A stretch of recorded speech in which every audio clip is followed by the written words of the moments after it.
At nandito na kami sa bus at walang magawa ang mga babae. Kaya mag-video na lang ng mag-video. Pero malapit na tayo sa ating paroroonan. Konting-konti na lamang po. Salamat!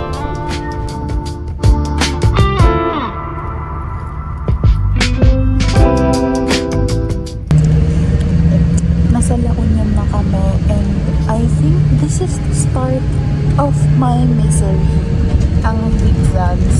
So, hold on, sit tight, at tayo'y maglalakbay na pa rin. Hello, ayan po. We arrived in Baguio finally at exactly 12 o'clock. So, ngayon kakain tayo sa Kenny Rogers ng lunch. Ganyan dapat kasi. Ng lunch. So, kain muna kami sa Kenny Rogers kasi they're back with their menu, chimichurri. Yun ang aming favorite pautot ng ng Kenny Rogers. Of all pautots in the roasted chicken, chimichurri. Why? Bakit nga ba? Kasi it tastes yung katulad sa sa Saudi, yung mga herbs, ganun yun, ewan ko, ever since na nagganon tayo, yun na yung mga paborito kong lasa. Parang mala biryani ang atake ni bakla. Andito na kami sa SM Baguio. It's giving nahihiya pa kasi, 'di ba? Kaya ganito lang. Pero nasa Baguio na kami, and ang smooth lang ng biyahe. Mabilis actually. Akala ko nga kasi nag-stop din kami sa terminal ng Genesis sa Cubao. So akala ko talaga dadating kami dito mga 2 o'clock na. Kasi ang estimated time talaga of arrival pag alis ka ng 7 is 1 p.m. Ayun lang. Ang ganda lang na 12 p.m. din kami nakadating dito sa Baguio. So, ayun. Mainit dito sa Baguio. Tirik na tirik ang araw, pero yung hangin malamig. So, ganito siguro dito, no? Ayun lang naman. We will see kung ano pang gagawin natin today. Ngayon, kakain muna ng lunch. Bye-bye.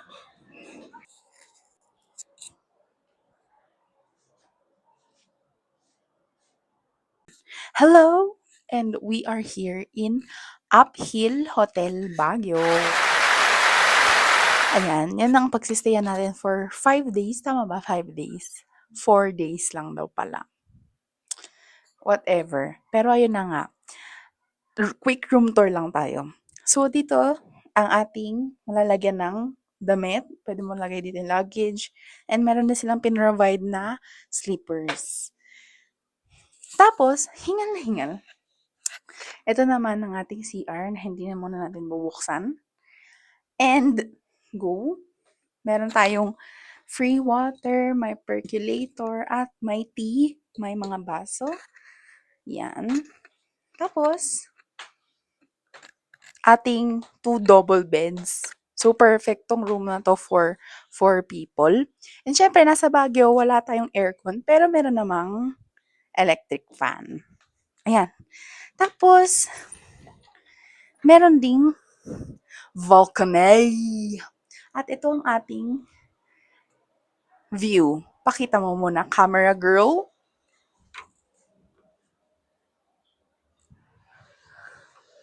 At dyan na nga nagtatapos ang ating room tour dito sa Baguio. See you guys, at marami pa tayong gagawin sa ating 4 days dito sa Baguio. So, let's go. So, this is Editor Elaine.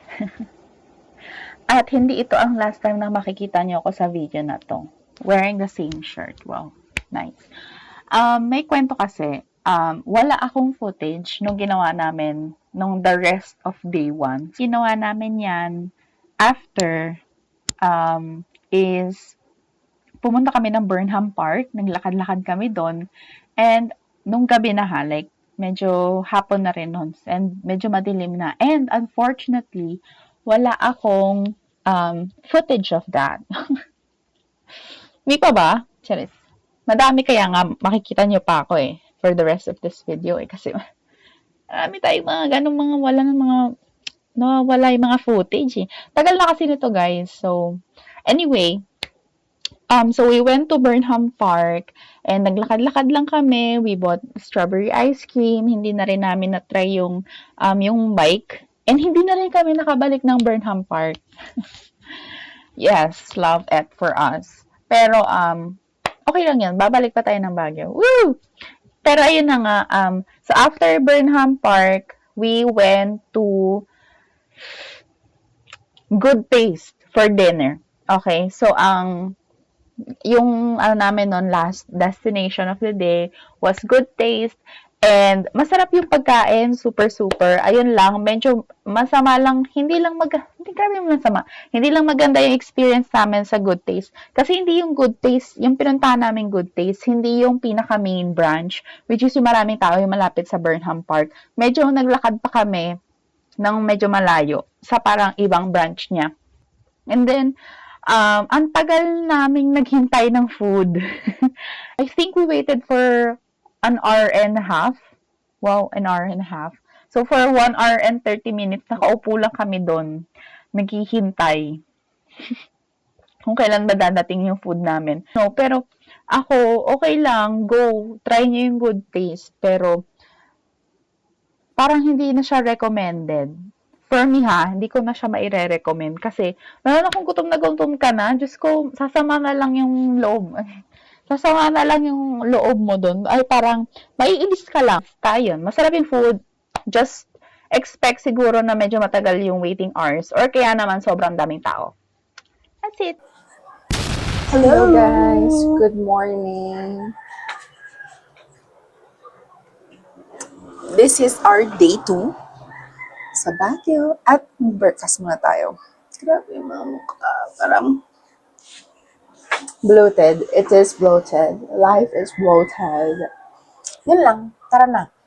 At pupunta pa tayo today sa Mines View. Kain muna.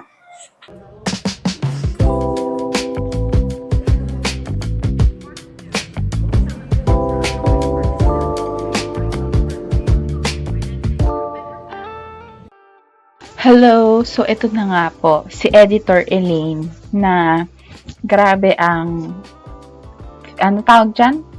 Ang quality ng video dahil nag-film po ako nito sa laptop. So, ayun na nga, a little story kung bakit ako nandito ay dahil walang footage. Actually, meron kasi akong camera na binigay sa akin ng mother ko, ng aking mommy, pang vlog. So, SJ cam siya, and para lang siyang ganyan. So, parang ganyan lang. Tapos, hawakan mo lang siyang ganyan. Tapos, may button lang. So, sa trick na to, wow, si ate talaga naghahawak nun. Okay? So, nung technically, second day namin doon, and third day, doon kami pumunta sa Mines View, saan pa ba? Botanical Garden, tsaka sa The Mansion, tsaka yung isa pa, yung tabi lang, yung kaano lang niya, katapat. Anyway, ayun na nga. So, yun yung second day namin na ginawa. And then, yung third day namin ay sa Igorot Stone Kingdom and sa Tamawan Village. Pero, anyway, nung nasa Igorot Stone Kingdom na kami, nagpi-picture and all, tapos nagpi-video, sinabi ko kay ate na, ote, vlog mo yung ganyan-ganyan. Pero nagpa-vlog na siya this entire time sa Tapos, chinik niya, wala na palang laman. Galing, yes. Yun pala kasi, nailagay niya sa pocket ng pants niya. And yung button kasi nung camera, medyo sensitive siya. So, kahit konting ganyan mo lang, bubukas siya. So, siguro, na-delete niya kasi naglalakad-lakad kami dun sa Igorot Stone Kingdom. And alam nyo naman yun, parang ganun, diba? Insert ko na lang dito. So, nabura siya, diba? And okay lang naman, pero medyo things happen, girl. And okay lang naman yun kasi I was also taking a video sa iPhone para for vertical format. Bakit? Malay nyo, i-post ko sa TikTok. Charot. Pero yun na nga. So, okay lang naman kasi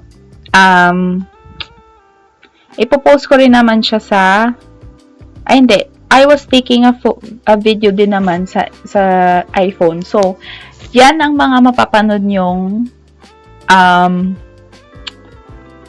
footage na nandito. Okay? So, ang una natin ay ang Mines View Park. Yes. So, sa Mines View Park, nasa taas siya ng bundok, guys. Wow. Syempre, Baguio, ano ba? Pero ay na nga, kami kasi, medyo malayo kami sa mismong bayan. Or like, malayo kami sa Session Road. Hindi naman malayo, pero medyo sa looban pa kami ng Session Road. So, medyo hindi accessible sa amin yung mga jeep doon sa loob. Although meron, pero bilang yung pumupunta doon and hindi namin alam kung pupunta ba yon or saan kami dadalhin ng jeep na yon. So, ang nangyari, ang ano namin ay palagi kami nagta-taxi. And thankfully naman sa mga taxi sa Baguio ay Demetro siya. At okay naman yung mga prices. Hindi ko alam kasi hindi naman ako nagbayad. Anyway, pero ayun naman, yung pinaka-accessible talaga sa Baguio ay ang taxi. So, ang start natin ay sa Mines View. Okay? Meron lang maliit na entrance fee, 10 pesos ba? I think.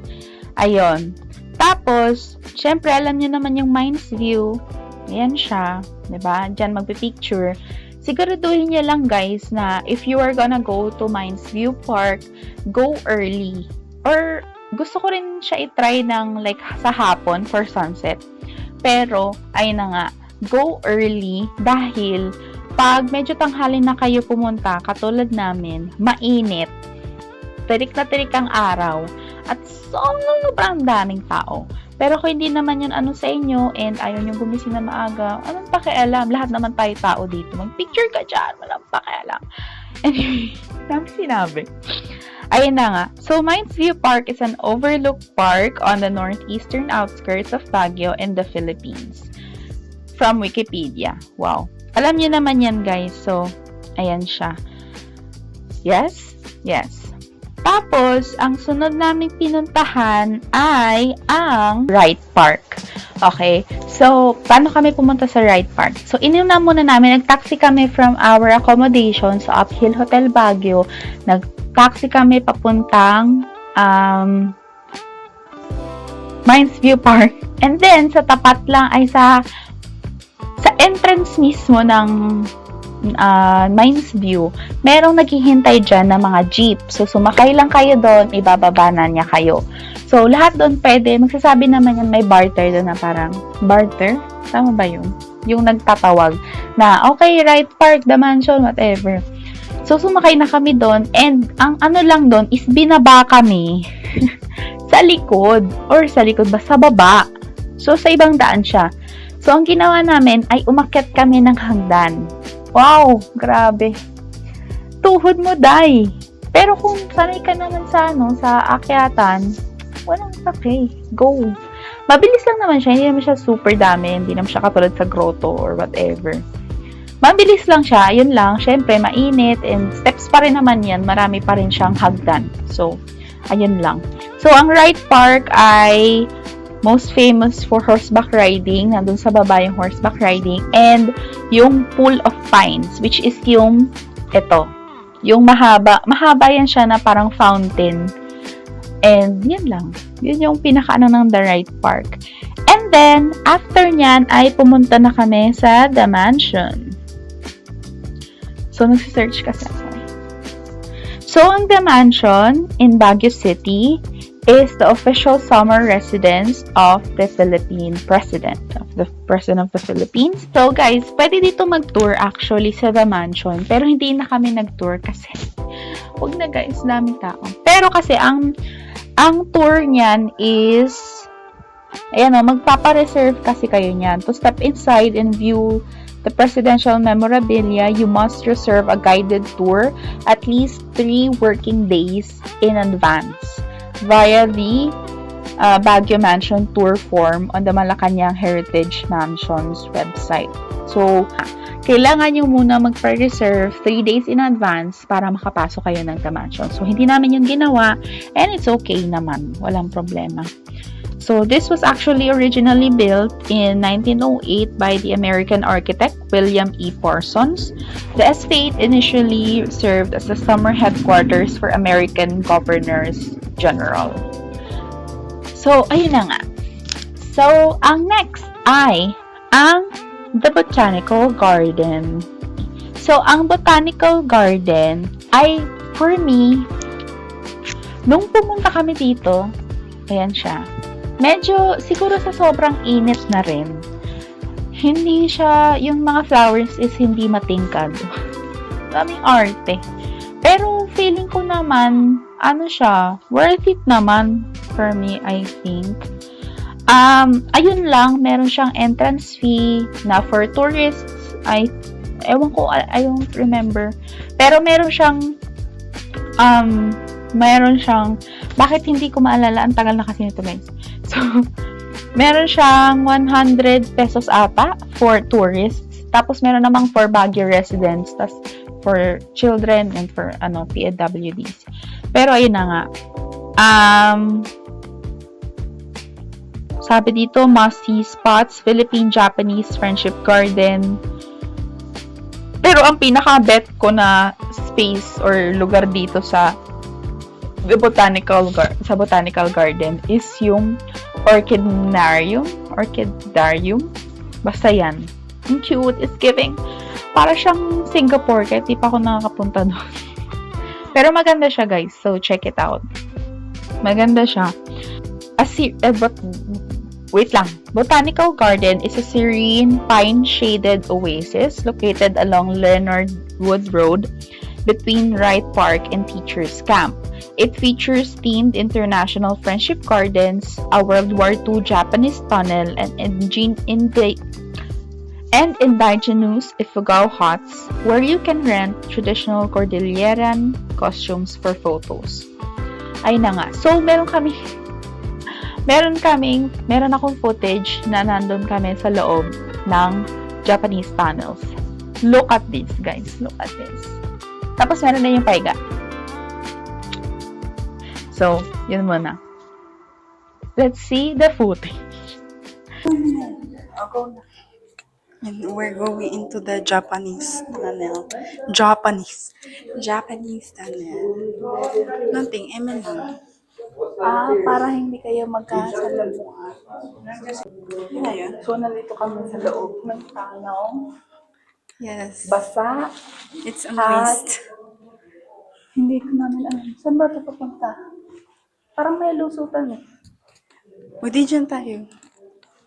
And We'll see the end of the tunnel.